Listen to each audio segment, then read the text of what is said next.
happen for a reason. Bad glitches, but glitches like this one, those definitely happen for a reason. They happen because we are trying very hard. And multi-platform worship is often beyond the level of comfort and expertise, but we are doing it anyway. And we are doing it successfully. So I'm going to put this away. Any worship associates, this will be in the pulpit this whole spring. And there will probably be a time when we read the whole thing. So with that, we will begin worship.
Let's try that. At times, our own light goes out and is rekindled by a spark from another person. Each of us has cause to think with deep gratitude of those who have lighted the flame within us. Albert Schweitzer.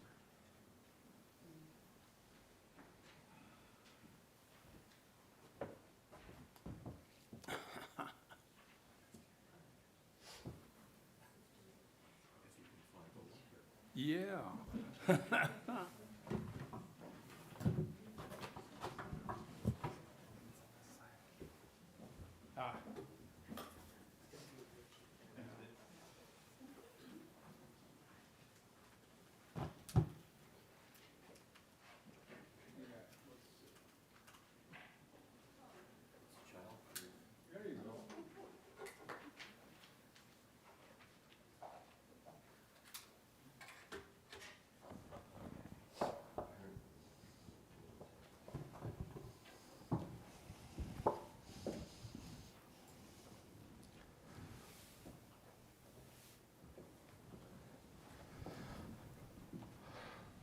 So welcome to the Unitarian Church of Lincoln on this Sunday morning. My name is the Reverend Oscar Sinclair. I'm joined by our worship associate, Charlie Ahern. It is a pleasure to be together. Over the last several years, the way that we have gathered on Sunday morning has changed a lot, from time on Zoom and live stream to being in person to this multi-platform worship that we have been doing for a year and a half now and is still new. But however we gather, the purpose is still the same. We say that the Unitarian Church of Lincoln is a loving community transforming. I read this every week.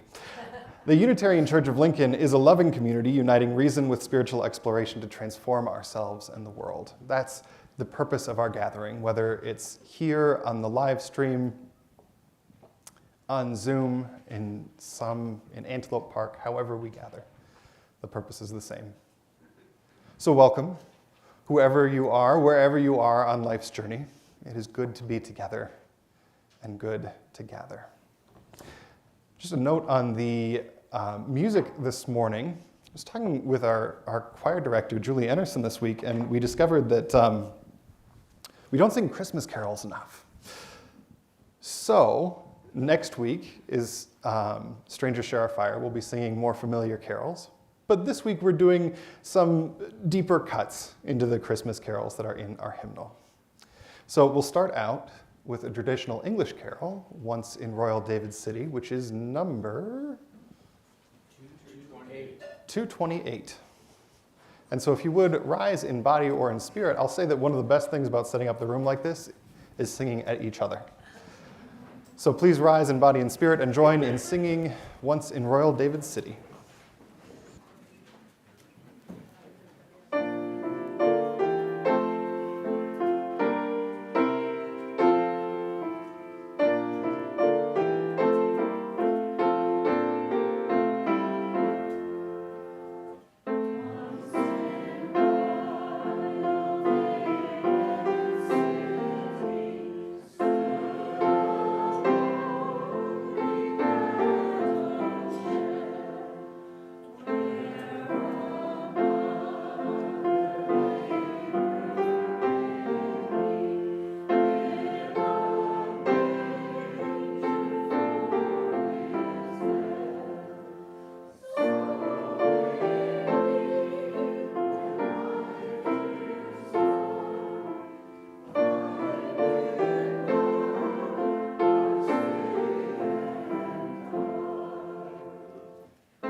If anyone would like to come forward for the story, you're welcome to do so.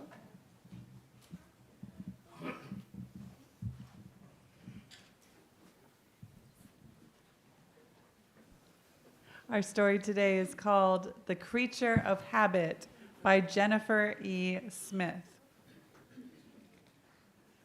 On the island of Habit, there lived a creature. He had very big teeth and very big eyes and very, very big feet. And every day the creature did the exact same things in the exact same order. First, he ate 3 pineapples and 2 bananas. And then he walked down to the water to say hello to the fish. Can you all say, hello, fish? Hello, fish. And after that, he went looking for shells, but he only kept the very best ones. And next, he said hello to the trees. Can you say hello, trees? Hello, trees. And the rocks, say hello, rocks. Hello, rocks. And the crab who lived under the rocks, say hello, crab. And when it was time for dinner, he ate 3 more pineapples and 2 more bananas. And when he brushed his teeth and went to bed, every day it was the exact same, which was just how the creature liked it. And then one morning he spotted a boat. It was a very small boat, and it was carrying a very small creature. And he had very small teeth and very small eyes and very, very small feet. Nobody had ever visited the island before, and the very big creature couldn't wait to show his new friend how everything worked. He taught him how to collect pineapples and bananas and how to say hello to the fish. Can you say hello, fish? Hello, fish. He showed him how to find all the very best shells and when to eat his dinner and brush his teeth and go to bed. And the next morning, the very big creature woke up excited to do it all over again, the exact same way. But the very small creature was nowhere to be found. And when he finally appeared, he was excited to start the day too. Only, instead of eating 3 pineapples and 2 bananas, he ate a single coconut. Instead of saying hello to the fish, he went for a swim with them. Instead of collecting shells, he collected, well, everything else. And when it got dark, the very small creature didn't eat dinner or brush his teeth or go to bed. He just sat on the beach and looked at the stars. Watching him, the very big creature's very big eye began to twitch. This wasn't how things were done on the island of Habit. There was supposed to be a schedule, a routine, an order to things. Otherwise, anything could happen. And for the next week, the very big creature kept an eye on the very small creature. Some days, the very small creature made sandcastles after breakfast, and some days he stood on his head before dinner. Some days he slept in, and some days he stayed up late. Some days he did nothing at all. It was absolute madness. And then one morning, as the very big creature was eating his breakfast, the very small creature offered him an orange. The very big creature looked at it carefully. It was smaller than a pineapple and rounder than a banana. It was something he'd never tried before, and it was pretty good, but not as good as a pineapple. And afterward, he noticed the very small creature saying hello to the clouds. Can you say hello, clouds? Hello, clouds. The very big creature had said hello to a lot of things, the trees and the rocks and the crab who lived under the rocks, but never the clouds. He thought about giving it a try, but he didn't want to miss his appointment with the fish. And later, the very small creature found some treasures on the beach, and even though he was meant to be looking for shells, the very big creature was secretly happy when he found a treasure too. The day was almost done. It was time to eat dinner. brush their teeth, and go to bed. But the very small creature had other plans. The very big creature watched him go, thinking about all the unusual things that had happened that day. The orange and the clouds and the treasures on the beach. The very big creature sat down. And then he stood up again with his very big heart beating very, very fast. And finally, he decided to follow the very small creature. The very big creature had never been out at this hour before. And everything looked different. The sky was full of color, and the sun, as round as an orange, was disappearing into the water. He knew this wasn't where he was supposed to be right now, but as the world turned from pink to orange to purple all around him, he wondered if maybe it actually was. And later they would eat dinner and brush their teeth and go to bed. And tomorrow there would be time to stick to the schedule, if they wanted to. After all, anything could happen. But for now, the sky was beginning to perform yet another magic trick. And together they sat and watched it change.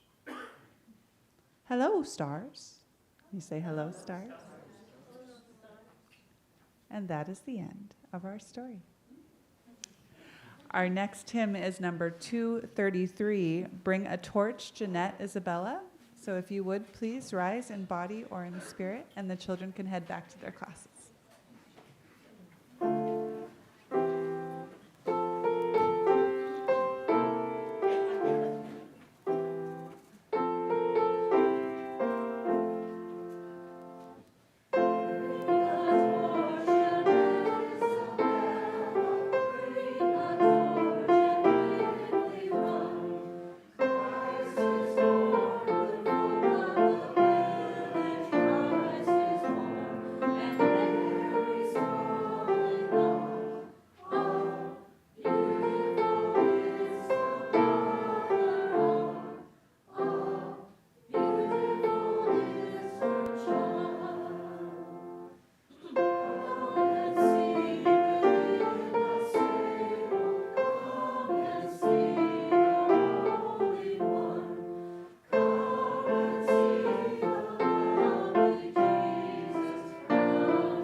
A central part of our services is the time we join together as a community to mark the moments of our lives.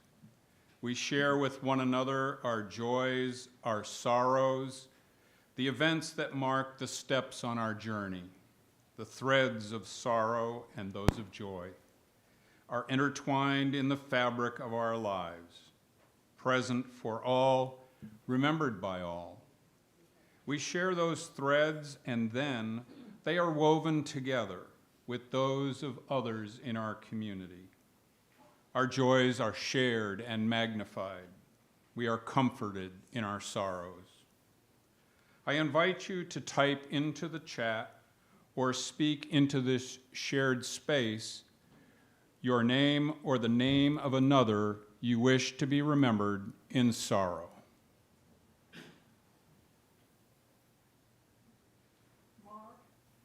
Mark? Willie?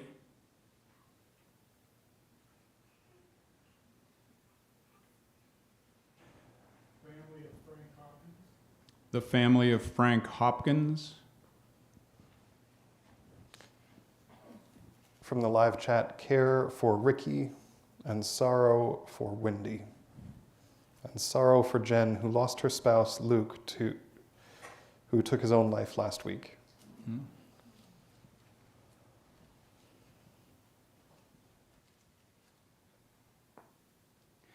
I invite you to type into the chat or speak into this shared space your name or the name of another you wish to be remembered in joy.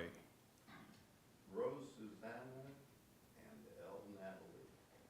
Rose, Susanna, and L. Natalie. Megan, Erica, and Nova. Okay, let me see. Megan, Erica, and Nova.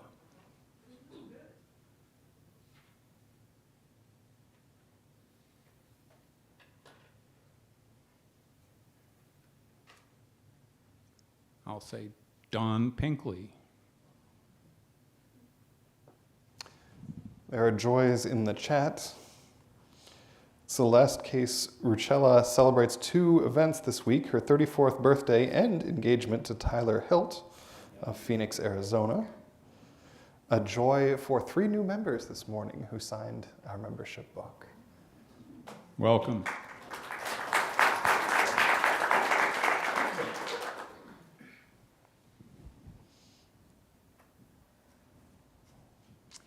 We know, too, that there are some joys and some sorrows that are yet unspoken but deeply felt. Let us hold a moment of silence for everything unspoken.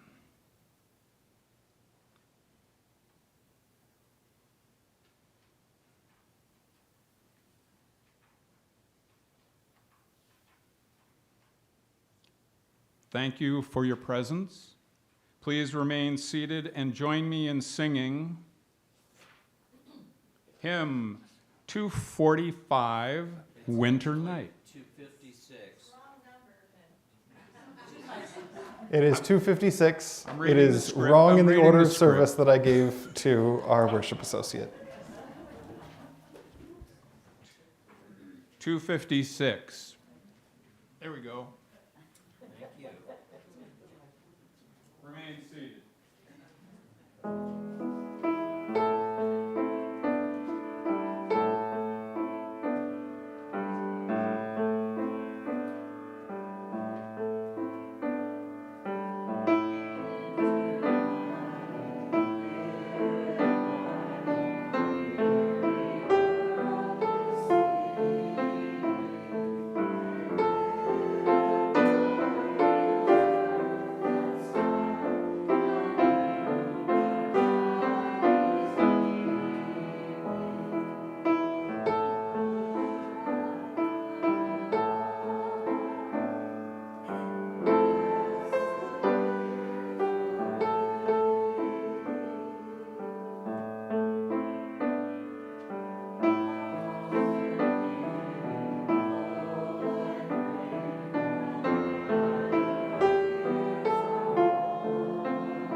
Each week we take up a collection to support the work of this church and our partners in the community.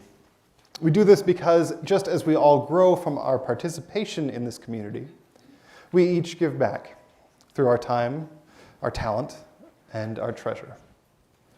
As this next song plays, the ushers will pass our offering plates. You can also give by texting UC Lincoln and the amount you wish to give to 73256. The offering will now be gratefully received.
So today is the Congregational Meeting Sunday at the Unitarian Church of Lincoln. At 11:30, we'll gather back in this room, and we'll talk about the business of this congregation.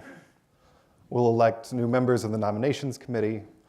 We'll talk about and hopefully pass the budget. Please pass the budget. If you don't, it makes our lives very complicated the last 2 weeks of January, or the last 2 weeks of December. And a couple of us will deliver mid-year reports.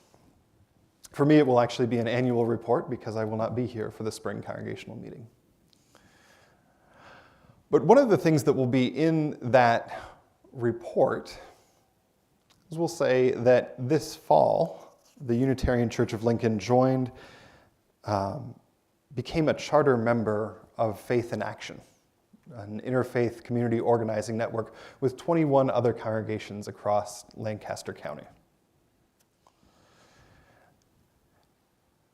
And at every single interfaith gathering I have ever been at for now 20 years, one of the first questions that come up is, you're a Unitarian Universalist? What do Unitarian Universalists believe? The words are really unhelpful, right? Universalists, we believe everything. Unitarians, well, everything's the same. It doesn't actually tell people about why we are distinct. We could talk about how those are terms that were really important in 19th century progressive Christian theology, but that actually doesn't speak a whole lot to who we are in this moment. And we do sound a lot like the Unification Church. We're not quite that either. We're really not that, for any new members that are here. So what do we believe? And the short answer is lots of things. We do take that universalist piece seriously. In this room, there are Buddhists, there are Christians, there are agnostics, there are none of the above, there are humanists. And every one of us, I would guess, is Whitman-esque in our beliefs. Do I contradict myself? Very well. I contradict myself. I contain multitudes. I am a mostly humanist, agnostic graduate of a Methodist seminary serving a Unitarian church, currently working on a Christmas Eve sermon on the Incarnation.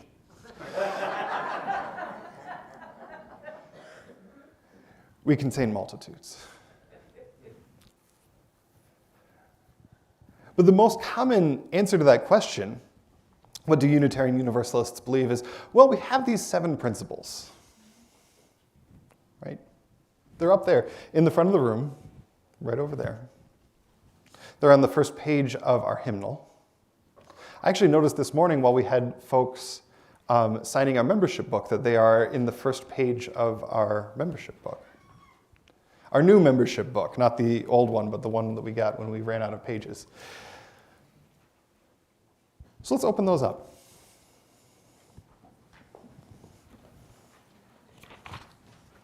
Take out the hymnal. It is on page X. Looks like this.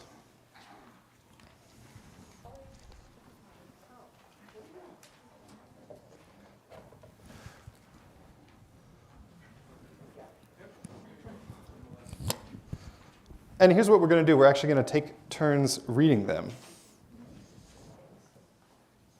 So they begin, "We, the member congregations of the Unitarian Universalist Association, covenant to affirm and promote." And then we'll just take turns. Who would like to read the first one? Raise your hand and I will bring you a mic. I'll come over here and do a circle. The inherent worth and dignity of every person.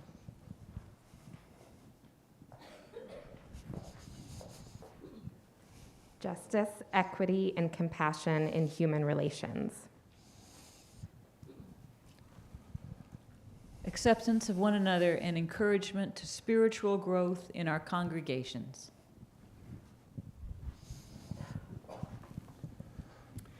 A free and responsible search for truth and meaning.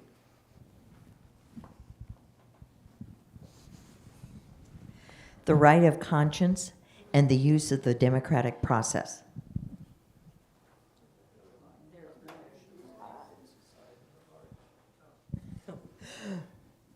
Within our congregations and in society at large.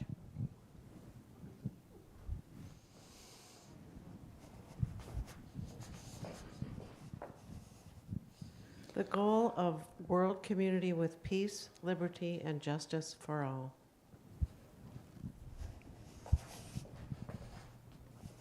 Respect for the interdependent web of all existence of which we are a part.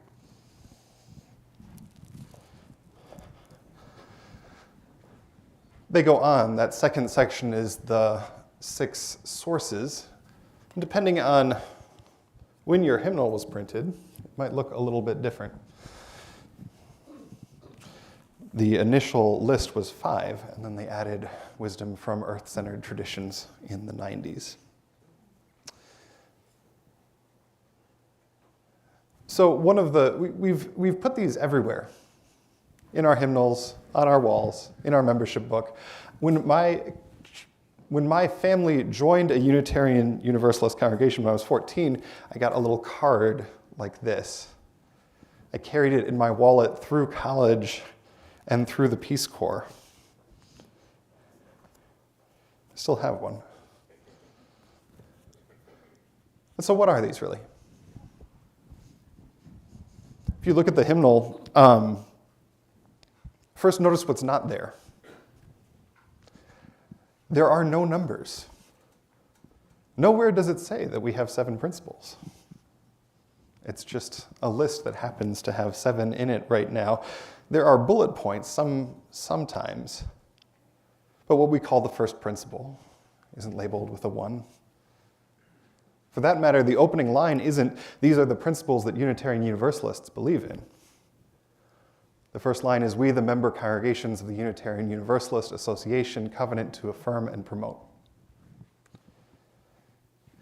And so there's a hint in that last piece about what they are. I'm going to turn this off. That's off. They're not a creed. They're not a list of beliefs. They are, drum roll, bylaws. The principles and sources are actually formally known as Article 2 of the Bylaws of the Unitarian Universalist Association. And as far as I know, we are the only, or major, or maybe not so major, denomination in our country who prints out legal bylaws and hands them out as wallet cards as an outreach strategy. But to back up a little bit, so they're not a creed, they're not a statement of belief. But one of the things that was really important when the Unitarians and Universalists merged in 1961 was to answer the question, what do these disparate congregations have in common? What does Fourth Universalist in Manhattan, which used to be called the Church of the Divine Paternity, have? It's true, it was the Divine Pat in Manhattan for a long time. What do they have in common with All Souls Kansas City? What does All Souls Kansas City have in common with the Unitarian Church in Lincoln, with Mankato, with the Unitarian Church in Berkeley, which in 1961 was doing much different things? What do those congregations have in common? So the principles start, we, the member congregations of the Unitarian Universalist Association, hold these things in common. Article 1 of the UUA bylaws, which introduces the whole thing, simply says the name of this association shall be the Unitarian Universalist Association. It is the successor to the American Unitarian Association, which was founded in 1825, and the Universalist Church of America, which was founded in 1793. And then Article 2 picks up. We, the member congregations of this newly merged thing that is Unitarian Universalists, believe. And like many, many good bylaws, or good policies, later in the bylaws, down in, I think it's Article 11, there is a requirement that the Unitarian Universalist Association revisit Article 2 every 15 years. That it is not a static document, that we are not creatures of habit. And so this has happened a couple times in our history. The original list dates back to 1961, but the list that we're most familiar with came out of a revision in the mid-'80s, about the same time this hymnal was printed. The revision, have I lost this mic? I have lost this mic. Okay.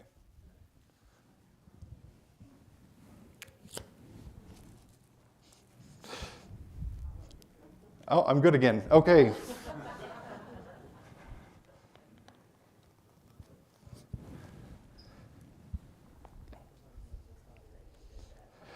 So Article 2 was last substantially revised in the mid-'80s. It was part of the feminist movement in Unitarian Universalism to take gendered language out of the original language. And in the last 37 years, there have been a couple changes around the margins. We added a 6th source about earth-centered traditions. We changed the wording of the first source from prophetic women and men to prophetic people to better reflect a non-binary view of gender. But there hasn't been a successful large-scale rewrite of Article 2 since the mid-'80s. There was an attempt at one about 15 years ago. It went to General Assembly. It needs to be voted on twice, so it passed the initial vote and then failed the second vote where it needed a 2/3 majority. So we're in this interesting time where our bylaws say that we aren't creatures of habit, but we've had this document for the last 37 years. It has become foundational to a generation and a half of Unitarian Universalists. It's in our hymnals, it's on our walls, it's in our wallet cards, it's on our membership books. But it was never meant to be that.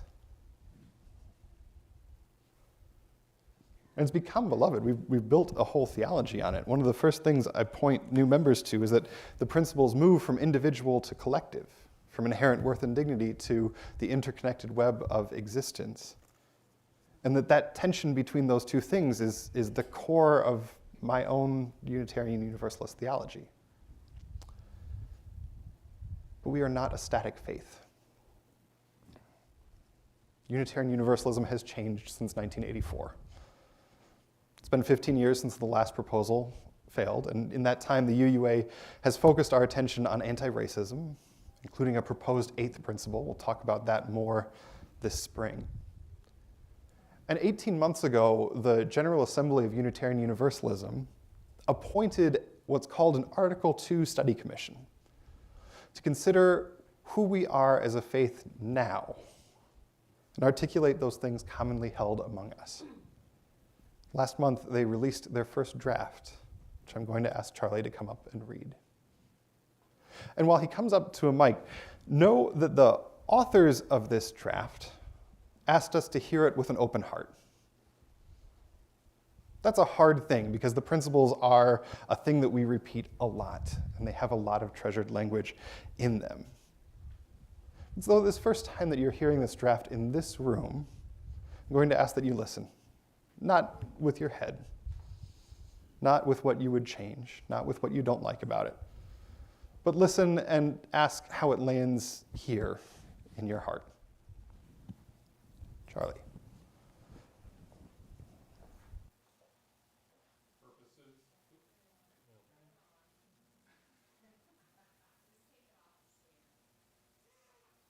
Let's try that. All right. Purposes and covenant. Purposes. The Unitarian Universalist Association shall devote its resources to and exercise its organizational powers for religious, educational, and humanitarian purposes. Its primary purposes are to equip congregations for vital ministry, to support and train leaders, both lay and professional, to heal historic inequities, and to advance our Unitarian Universalist values in the world. We will transform the world by our liberating love. Values and covenant. Love is the enduring force that holds us together. As Unitarian Universalists, in religious community, we covenant, congregation to congregation, and through our association, to support and assist each other in engaging our ministries. We draw from our heritages of freedom and reason, hope and courage, building on the foundation of love. Love inspires and powers the passion with which we embody our values. Inseparable from one another, these shared values are justice.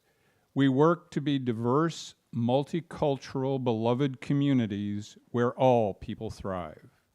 We covenant to dismantle racism and all forms of oppression within individuals and our institutions. We are accountable to each other for this work.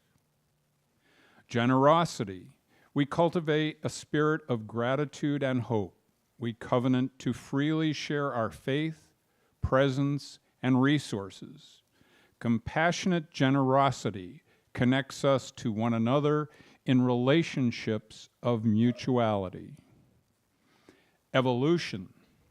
We adapt to the changing world. We covenant to collectively transform and grow spiritually and ethically.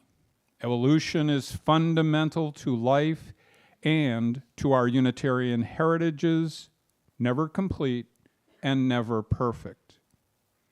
Pluralism. We celebrate that we are all sacred beings, diverse in culture, theology, and experience. We covenant to learn from one another and openly explore the depth and breadth of our many wisdoms. We embrace our differences and commonalities with love, curiosity, and respect. Equity. We declare that every person has the right to flourish with dignity and worthiness. We covenant to use our time, wisdom, attention, and money to build and sustain a fully inclusive and accessible community of communities. Interdependence. We honor the sacred interdependent web of all existence. With humility, we understand our place in the web.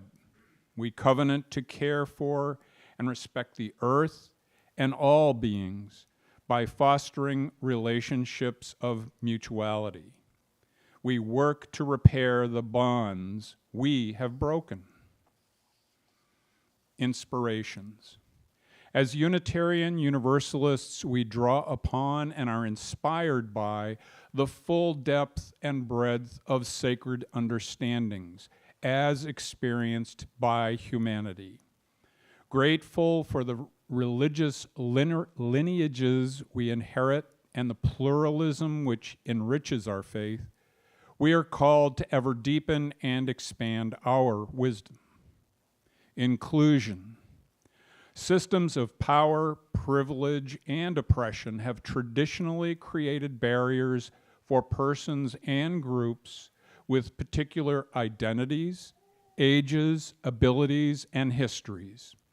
We pledge to replace such barriers with ever-widening circles of solidarity and mutual respect. We strive to be an association of congregations that truly welcome all persons who share our values. We commit to structuring congregational and associational life in ways that empower and enhance everyone's participation. Freedom of belief. Nothing herein shall be deemed to infringe upon the individual freedom of belief, which is inherent in the Unitarian Universalist heritages, or to conflict with any statement of purpose, covenant, or bond of union used by any congregation unless it is used as a creedal test. In expressing our beliefs, we do so in the spirit of love in ways that further beloved community.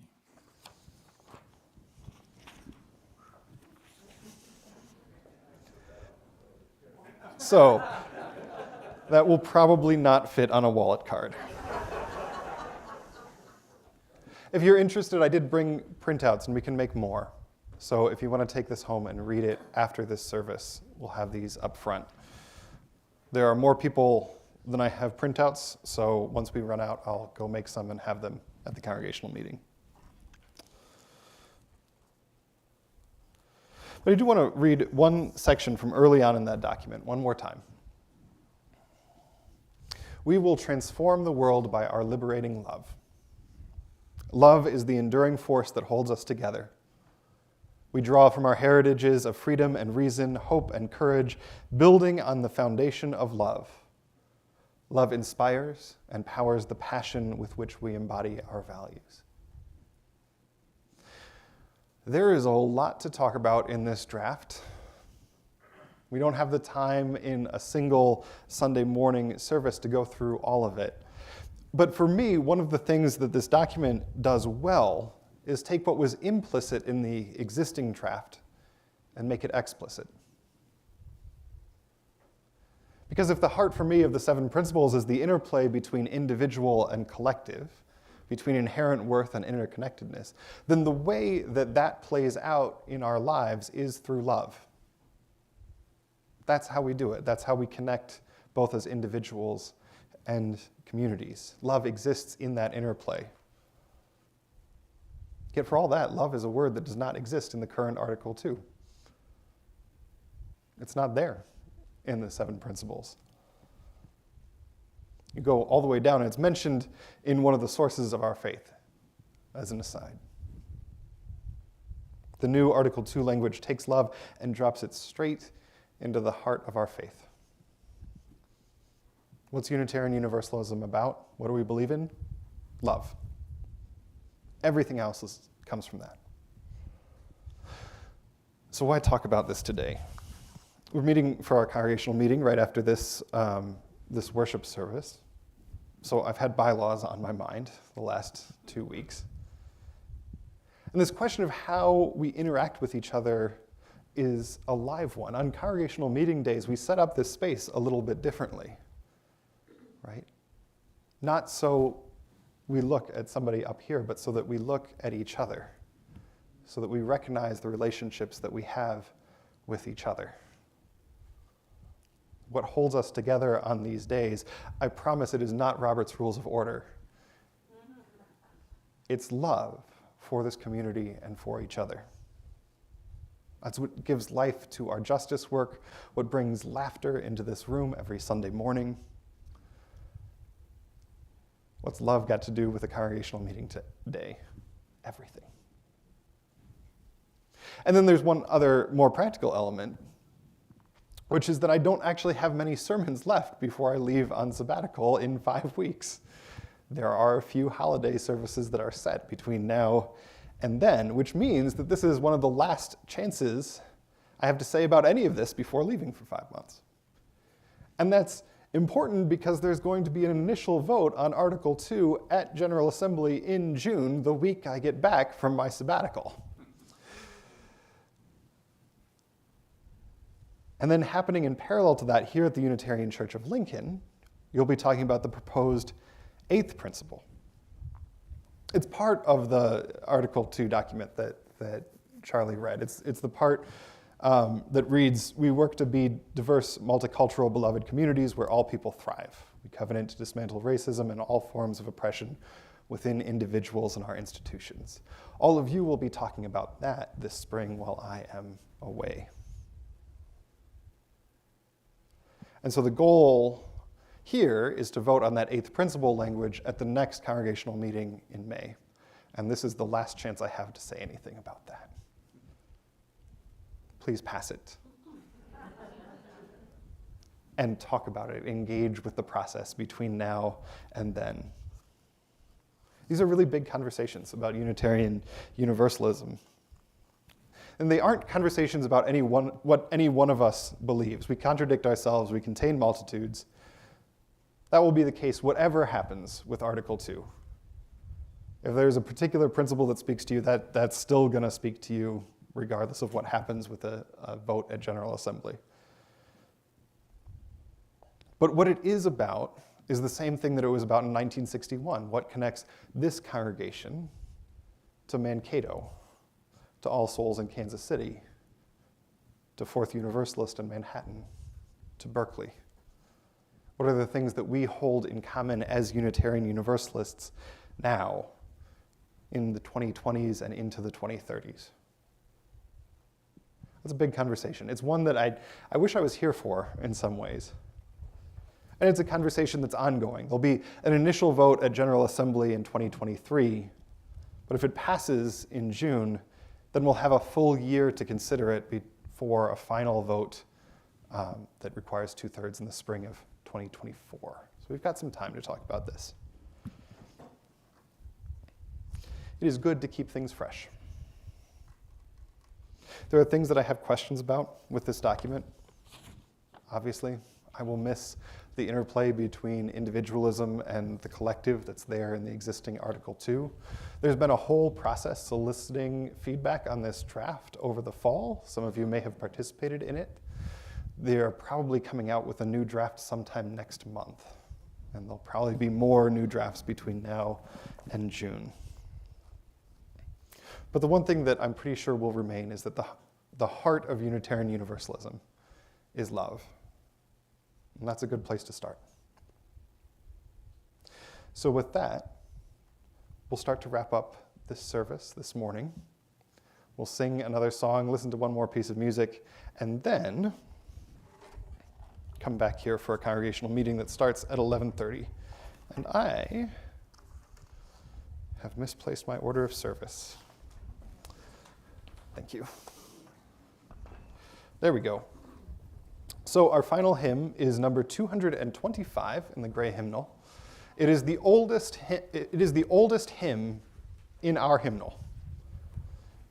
It was written in the 8th century and originally in Latin, then translated into English. O come, Emmanuel. If you would, please rise in body or in spirit.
It's an ancient hymn, but also things don't change much.